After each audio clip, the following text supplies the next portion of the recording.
اب وہ آیت آ رہی ہے جو عورتوں کے گلے سے بڑی مشکل سے نیچے اترتی ہے، لیکن اگر اس کا پازیٹو پہلو دیکھا جائے تو یہ عورتوں کی عزت افزائی ہے اس آیت کے اندر۔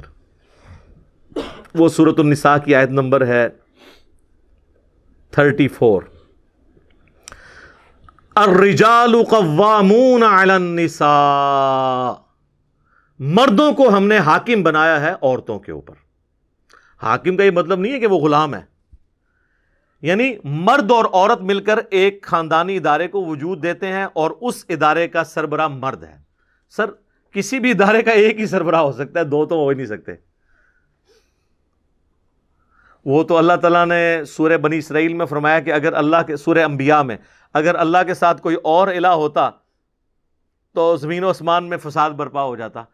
ایک وقت میں ایک ہی جو ہے نا وہ مینیجر ہو سکتا ہے، ہاں ڈپٹی مینیجر آپ جتنے مرضی رکھ لیں، جو جی ایم ہے یا مینیجر ہے وہ ایک ہی ہوگا جو پورا اس کو دیکھ کے چل رہا ہوگا۔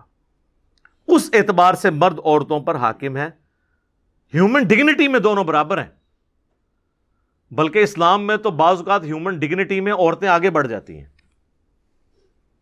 صحیح بخاری اور مسلم دونوں میں حدیث ہے، ایک شخص نے عرض کیا، اللہ کے محبوب صلی اللہ علیہ وآلہ وسلم، مجھ پہ سب سے زیادہ حق اس دنیا میں میرے قریبی رشتہ داروں میں سے کس کا ہے؟ فرمایا تیری ماں کا۔ دوسری بار پوچھا، فرمایا تیری ماں۔ تیسری بار پوچھا، فرمایا تیری ماں۔ چوتھی بار فرمایا تیرا باپ۔ یعنی 4 حق میں سے پہلے 3 حق ماں کو، تو یہاں پہ تو عورت آگے نکل گئی۔ پھر سنن نسائی میں حدیث ہے، جنت تیری ماں کے قدموں کے پاس ہے۔ یعنی یہ نہیں ہے کہ وہ فزیکلی وہاں پہ، مراد ان کی خدمت سے۔ تو اب اس پہ باپ رونا شروع کر دے کہ جی عورت آگے نکل گئی، نہیں، ہیومن ڈگنیٹی میں برابر ہے۔ بعض جگہ پہ مرد کو اللہ تعالیٰ نے کسی معاملے میں اوپر کیا ہے اور کسی جگہ پہ عورتوں کو۔ خیر یہ ایک ڈیٹیل ٹاپک ہے، میری یوٹیوب پہ ایک ویڈیو ہے، تمام شادی شدہ اور غیر شادی شدہ لوگ وہ ویڈیو ضرور دیکھیں، وومنس رائٹس ان اسلام، انگلش میں لکھیں گے نا آپ، یا عورتوں کے حقوق، تو اس میں ایک اسلامی بہن کا سوال آیا تھا، اس کے جواب میں نے گفتگو کی تھی، ساری احادیث اس حوالے سے قرآن کی آیات ڈسکس کی تھی۔ اس کی وجہ سے کافی مرد مجھ سے ناراض ہیں کہ ایک مردوں کے حقوق پہ بھی کوئی ویڈیو ریکارڈ کروائیں۔ تو چلیں یہ آج ہو گئی نا کہ مردوں کو اللہ نے عورتوں پر حاکم بنایا ہے، لیکن حاکم کا مطلب ہے کہ ان کی خالی پریویلیجز نہیں ہیں، رسپانسبلٹیز ڈال دی ہیں۔ یہاں پہ کوئی حاکم بنتا ہے وہ سمجھتا ہے کہ میں اب یہ سارے میرے غلام ہیں۔ حاکم کا تو مطلب ہے وہ پھنس گیا۔ امریکہ میں آپ دیکھ لیں وزراء کے لیے سیکٹری کا لفظ استعمال کرتے ہیں، وہ انہوں نے لفظ ہی ایسا ڈیوائز کیا کہ کسی دماغ میں خمار چڑھے ہی نہ، تو کسی کو چڑھتا بھی نہیں وہاں پہ، جوڈیشری بھی آزاد ہے۔ تو یہاں اللہ تعالیٰ فرما رہا ہے مرد عورتوں پر حاکم ہے، بما فضل اللہ بعضهم علی بعض، اس فضیلت کی وجہ سے جو اللہ ہی نے بلٹ ان بعض کو بعض پہ دی ہے، وبما انفقوا من اموالہم، اور بسبب اس کے کہ وہ اپنی عورتوں پہ مال بھی تو خرچ کرتے ہیں، یعنی عورتوں کی خدمت کرنے کی وجہ سے مردوں کا درجہ ہے۔ یہ بھی اسپیکٹ ہے نا سوچنے کا۔ مردوں کا درجہ یہ ہے کہ اپنی عورتوں کی خدمت کریں۔ یہاں تو ہمیں صرف بتایا جاتا ہے نا ماں باپ کی خدمت کریں، اور ماں باپ بتاتے ہیں کہ جی ہماری خدمت کرو، اور بیویاں کہتی ہیں ہماری خدمت کرو، ماں باپ کو چھوڑ دو۔ ہر کوئی اپنے اپنے حق کی بات کرتا ہے۔ تو اللہ تعالیٰ فرما رہا ہے کہ عورتوں پر چونکہ ان کے خامند خرچہ کرتے ہیں، اس وجہ سے بھی ان کو ان کے اوپر پرائورٹی حاصل ہے۔ جان کی امان پاؤں تو عرض کروں کہ آپ بھی تو اپنے علماء پہ خرچہ کرتے ہیں، لیکن حاکم وہ بنے ہوئے ہیں۔ ہونا تو چاہیے کہ وہ آپ ان کو اگر پوچھیں بھرے مجمع میں کہ سر یہ ایسے کیوں ہیں، تو وہ آپ کو جواب دے ہوں، نہ کہ یہ کہیں کہ آپ ذرا کمرے میں تشریف لے آئیں۔ یہ تو نہیں ہونا چاہیے نا، تقریریں کر دو باہر، سوال پوچھو تو کہنے اندر۔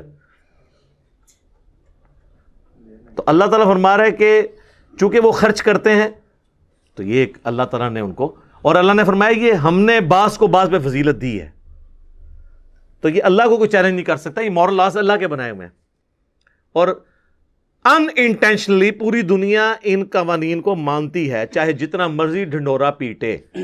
مثلا آج تک کبھی اولمپکس کی گیمز کے اندر آپ نے مردوں کی دوڑ عورتوں کے ساتھ دیکھی ہے؟ مردوں کی ہاکی کی ٹیم کا میچ عورتوں کی ہاکی کی ٹیم کے ساتھ دیکھا ہے؟ عورتوں کے ساتھ ہوتا ہے نا. کیوں؟ سر یہ سب مانتے ہیں کہ وہ ون سائیڈڈ ہو جائے گا, عورت کمزور ہے مرد کے مقابلے پہ. تو یہ تو سب مانے میں ہے. اور جب اسلام یہ بات کرتا ہے, کہتے ہیں اسلام عورت کے حقوق چھینتا ہے, وہ لوگ یہ اسلام کے اوپر تان کر رہے ہیں جنہوں نے عورت کو کموڈٹی بنایا ہوا ہے. بلیڈ کے اشتہار میں بھی عورت دکھاتے ہیں. عورت کو انہوں نے ایک کموڈٹی کے طور پر, نمائشی طور پر, کوئی عزت نہیں ہے. دیکھ لیں اولڈ ایج ہومز بنے ہوئے ہیں یورپ میں اور امریکہ کے اندر. یہاں تو جو عورتیں بوڑھی ہوتی ہیں تو خاندان میں ان کی رسپیکٹ بڑھ جاتی ہے. اس طرح کی عزت کہاں ملے گی؟ تو اسلام نے تو عورت کو عزت دی ہے. عورت کی یہ عزت ہے کہ آپ اسے جو ہے وہ بے پردہ کر کے تو پبلک کے سامنے پیش کرنا شروع کر دیں. یہ تو اس کو ایک کموڈٹی بنانے والی بات ہے. اور ہمارے لوگ بھی متاثر ہو جاتے ہیں ون سائیڈڈ بات سن کے. میں کہتا ہوں جی سب کانٹیننٹ کی جو عورتیں ہیں نا جی, یہ تو ملکہ برطانیہ وہ لائف نہیں انجوائے کر رہی جو یہ کر رہی ہیں. اس طرح کے مخلص مرد تو ملتے ہی نہیں کسی کو. اس لیے آپ دیکھتے ہیں نا آئے دن فیس بک پہ باہر سے عورتیں یہاں شادی کرنے کے لیے آئی ہوئی ہیں, اور یہاں پہ بھی پھر بعض لوگ اس کو مس یوز بھی کر لیتے ہیں. ادھر تو مخلص عورتیں بھی مل جاتی ہیں اکثریت, اور مرد بھی. اور یہ ساری ہمارے ریلیجن کی برکت ہے. یہاں پہ عزت ہے, ٹھیک ہے, رسپیکٹ ہے, خاندانی سسٹم ٹوٹا نہیں ہے. تو یہ اللہ تعالیٰ ہمارا, یہ ہم نے فضیلت دی ہے. اور میں نے بتایا یہ مانی تو سب نے ہوئی ہے. ٹھیک ہے, وہ کہتے ہیں نہیں فلاں عورت آپ دیکھیں وہ اتنے مردوں کو پیچھے چھوڑ گئی. سر ایک آدھ سے نہیں ہوتا یہ طریقہ. گورے پھر اپنے آپ سے خود سیکھیں. جب انالیسس کیا جاتا ہے نا تو پھر آپ نے ڈیٹا اکٹھا کرنا ہوتا ہے, اور ڈیٹا اکٹھا کرنے کے بعد آپ نے ایک رزلٹ پہ پہنچنا ہوتا ہے کہ میجورٹی کیس میں کیا ہوتا ہے. وہ کہتے ہیں جی وہ ہمارے محلے میں ایک بابا ہے جو جوانی سے سگریٹ پی رہے تھے, وہ 80 دا ہویا ہے جی, انہوں کوئی بیماری نہیں. انج نہیں, 100 بابے 80 سال کے نکالیں جو بچپن سے سگریٹ پی رہے ہوں, تو آپ کو پتا چلے گا وہ ایک ہی 80 تک پہنچے, باقی سارے 60 سے پہلے ایکسپائر ہو گئے. ایک چیز کو دیکھ کے ڈیٹا نہیں بنتا کہ آپ ایک کو کنسیڈر کر کے. تو اس طرح آپ اگر کوئی بے نظیر بھٹو کی مثال دے کے تو یہ کہ پاکستان کی ساری عورتیں اتنی انٹیلیجنٹ ہوتی ہیں, نہیں. اوور آل عورت جو ہے وہ اپنے, قرآن میں تو یہاں تک ہے, اس کے اوپر بھی لوگ اعتراض کرتے ہیں. سورہ زخرف میں اللہ تعالیٰ نے فرمایا کہ یہ اللہ کے لیے بیٹیاں تجویز کرتے ہیں, جبکہ عورت کو تو اللہ نے ایسا بنایا کہ وہ جھگڑے کے وقت اپنی گفتگو بھی صحیح طریقے سے کنوے نہیں اگلے کو کر سکتی. وہ کہتے ہیں نہیں قرآن میں اتنی عورت کی توہین آئی ہوئی ہے. سر بے نظیر سے زیادہ کانفیڈنٹ لیڈی میں نے نہیں دیکھی. مجھے کئی سینئر آرمی کے آفیسرز نے بتایا کہ باقی پرائم منسٹرز کا تو ہمیں نہیں پتا, لیکن جب بے نظیر پرائم منسٹر تھی نا تو ہم پوری اپنی وہ پریزنٹیشن تیار کر کے آتے تھے, اور اس کی اتنی یاداشت تھی کہ وہ جب پریزنٹیشن دیکھتی تھی نا تو کہتی تھی 3 سلائڈ پیچھے جاؤ, فلاں جگہ یہ کامہ غلط ڈالا ہوا ہے, یہاں پہ اسپیلنگ غلط ہے, اس کا اس کے ساتھ ربط نہیں بن رہا. اور کہتے ہیں باقی وزیر اعظم کا یہ حال تھا کہ وہ شربت پی کے اور چائے پی کے اٹھ کے چلے جاتے تھے, ان کو پتہ بھی نہیں چلتا تھا. لیکن اسی بے نظیر کو میں نے جیو کے پروگرام جواب دے کے اندر دیکھا ہے کہ جب اس سے اس کے بھائی کے قتل کے بارے میں پوچھا گیا تو وہ اپنے جذبات پہ قابو نہیں رکھ سکی, وہ اپنا مائک اتار کے اٹھ کے چلی گئی. اسے بولا ہی نہیں جا رہا تھا کہ آپ پرائم منسٹر تھی اور آپ کے دور کے اندر آپ کے بھائی کا قتل ہو گیا, تو اسے اپنے جذبات پہ قابو نہیں رہا, حالانکہ اتنی کانفیڈنٹ لیڈی. تو اوور آل عورت کو اللہ نے کمزور بنایا ہے, رقیق القلب بنایا ہے. آپ دیکھیں عورتوں کو رونا جلدی آتا ہے بچوں کی طرح ایز کمپیئر ٹو مرد. کہتے ہیں مرد کو درد نہیں ہوتا, لیکن ہوتا ہے درد مرد کو بھی. ہاں لیکن اللہ نے اسے مضبوط اعصاب والا بنایا, اور یہی وجہ ہے کہ کبھی کوئی پیغمبر نہیں عورت بنائی اللہ نے, کیونکہ پبلکلی جا کے دعوت کا کام کرنا ہوتا ہے, دماغ پہ سٹرین لینا ہوتا ہے, تو عورتیں اس طرح کا سٹرین نہیں لے سکتی. مرد کو اللہ تعالیٰ نے اس حوالے سے مضبوط بنایا. باقی عورتوں کی جو ذمہ داری ہے وہ ساتھ اللہ نے فرما دی, فَالصَّالِحَاتُ قَانِتَاتٌ حَافِظَاتٌ لِلْغَيْبِ بِمَا حَفِظَ اللَّهُ. تو نیک عورتیں وہ ہوتی ہیں جو اطاعت گزار ہوں, حفاظت کرنے والیاں ہوں, مردوں کی غیر حاضری میں, یعنی اپنی عزت کی حفاظت کرنے والی اللہ کی حفاظت کے ساتھ. وَاللَّاتِي تَخَافُونَ نُشُوزَهُنَّ.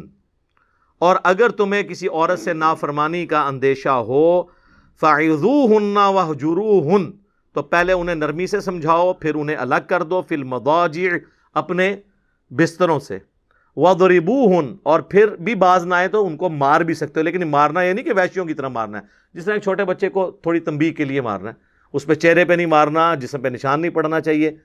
فَإِنْ أَطَعْنَكُمْ، پھر اگر وہ اطاعت کر لیں، فَلَا تَبْغُوا عَلَيْهِنَّ سَبِيلًا، تو پھر کوئی بہانہ نہ تلاش کرو کہ تم ان کے ساتھ زیادتی کرو۔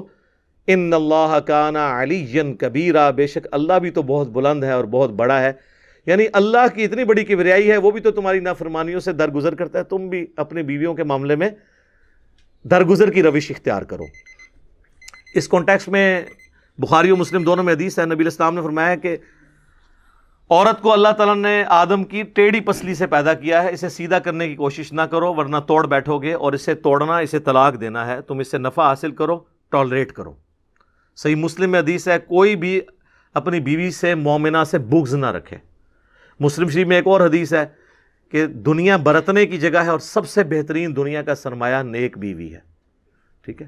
صحیح مسلم میں حدیث ہے، ہر تسبیح صدقہ ہے، سبحان اللہ، ہر تحمید صدقہ ہے، یعنی الحمدللہ، ہر تحلیل صدقہ ہے، یعنی لا الہ الا اللہ، ہر تکبیر صدقہ ہے، اللہ اکبر کہنا، امر بالمعروف ونہی عن المنکر، لوگوں کو نیکی کا حکم دینا اور برائی سے روکنا اپنی اپنی ڈومین کے اندر، یہ بھی صدقہ ہے، اور تمہارا اپنے بیوی بچوں کے منہ میں لقمہ ڈالنا بھی صدقہ ہے، حتیٰ کہ تمہارا اپنی بیویوں کے ساتھ ازدواجی تعلق جو آپ سمجھ لیں خالصتاً جو ہے اینیمل انسٹنکٹ ہے، وہ بھی صدقہ ہے۔ صحابہ کو باقی چیزیں تو ہضم ہو گئی، انہوں نے کہا یہ بیویوں سے تعلق قائم کرنا بھی صدقہ ہے، اس پہ بھی ثواب ملے گا۔ تو آپ نے فرمایا اگر یہی چیز تم کسی ایسے طریقے سے پوری کرو جو تمہارے لیے حلال نہیں ہے تو کیا تمہیں گناہ ملے گا؟ صحابہ نے کہا ہاں ملے گا۔ تو آپ نے فرمایا پھر اس کے اوپر ثواب بھی ملے گا۔ یہ صحیح مسلم میں حدیث ہے، نیکی کا کانسیپٹ۔ یہ تو کئی حدیثیں مجھے فی البدی یاد ہیں، اب ٹائم مکمل ہو چکا ہے۔ وہ جو وومنز رائٹس ان اسلام جو میری ویڈیو ہے وہ آپ ضرور دیکھیں، میں نے ان سارے ایشوز کو اس میں ڈسکس کیا ہے، اور کافی ساری باتیں کرنے والی ہیں، لیکن اب ٹائم مکمل ہو چکا ہے۔ پھر انشاءاللہ تعالی زندگی رہی تو اگلی کلاس کے اندر آگے سے سٹارٹ کریں گے۔ اللہ تعالیٰ سے دعا ہے جو حق بات میں نے کہی اللہ تعالیٰ ہمارے دلوں میں راسخ فرمائے، اگر جذبات میں میرے منہ سے کوئی غلط بات نکل گئی تو اللہ تعالیٰ ہمارے دلوں سے ہی اسے محو کر دے، دھو دے، ہمیں معاف بھی فرما دے، ہمیں کتاب و سنت کی تعلیمات پر عمل کر کے دوسرے بھائیوں تک پہنچانے کی توفیق عطا فرمائے۔ سبحانک اللہم وبحمدک، اشہد ان لا الہ الا انت، استغفرک واتوب الیک، وما علینا الا البلاغ المبین۔ جزاکم اللہ خیرا۔